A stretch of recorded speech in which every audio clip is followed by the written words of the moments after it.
Okay, I have one last chapter in this presentation. It is about the research metrics. Here I would like to discuss with you the journal impact factor, H index, and I-10 index.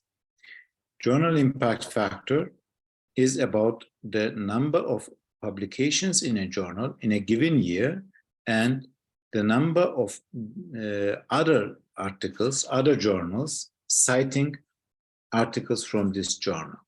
So if we read it, it would be some sentence like this. Number of citations to a journal in a given year from articles occurring in the past 2 years, divided by the number of scholarly articles published in the journal in the past 2 years. So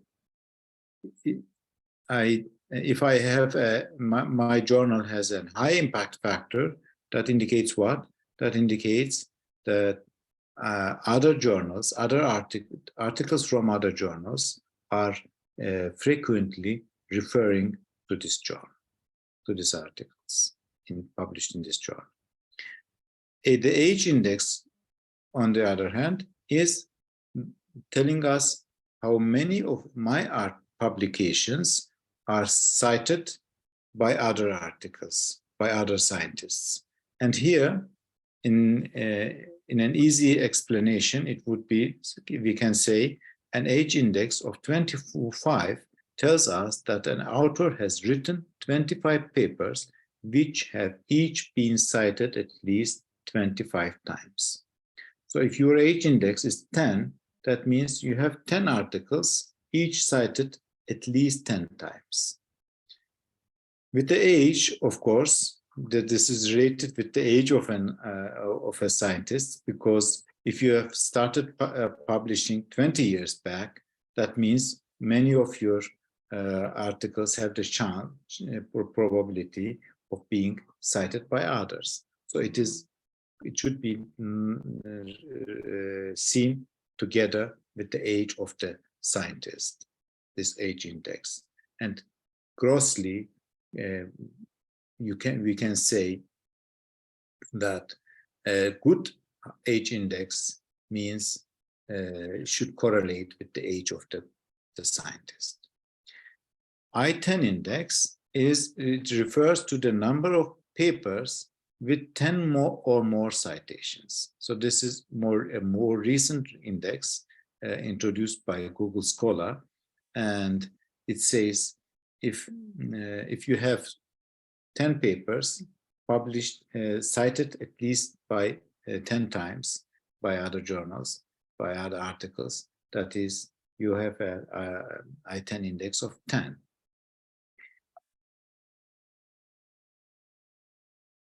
This all has, of course, positive sides and limitations. These indexes are not perfect. They are always discussed, argued, and tried to be improved. No scientist relies, or no institution relies only on one index. But the journal impact factor, although it is very important, it has some of its limitations are listed here. It is because not all journals are indexed by Web of Science. So Web of Science is developing this journal impact factor, but if your journal is not included in the Web of Science, you will have a 0 impact. And it can, of course, vary from year to year. There are tens of thousands of journals, peer-reviewed academic journals, and it is we cannot just neglect the others. Some disciplines are poorly covered, and for some disciplines, it is not that easy to make a publication. In medical field, for example, it is relatively easier to access data and make publications. And within the medical medicine, in some disciplines, it is easier to access to data and make publications compared to others. So, for example, subspecialties are disadvantaged. And there are some journals which are very strong and which are like a cartel, and they have the biggest impact or part of the slice of the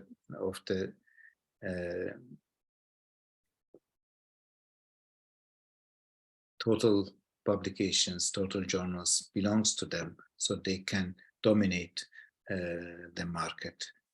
Therefore, we have to be careful also on the lobbies.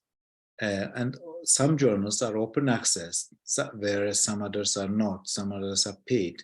If you have a paid journal, of course, the authors may have difficulties to accessing the content.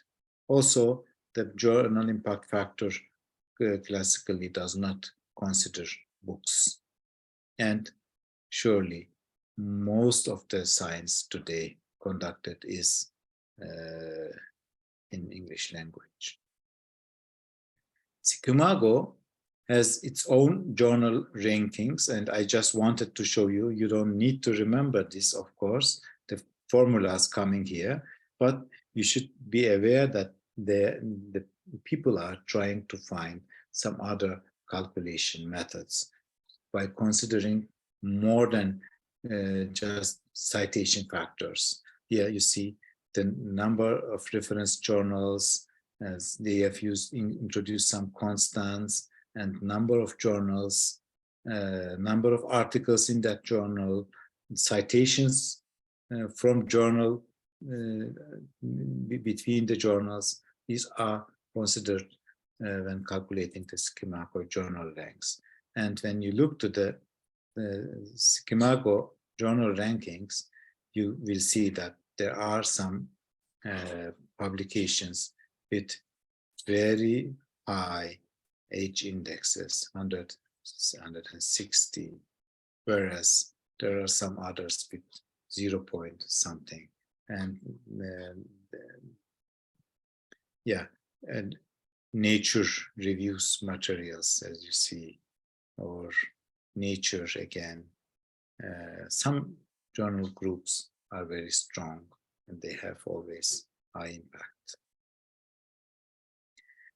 My last slide is about my own example. The ones from screenshot from the Google Scholar.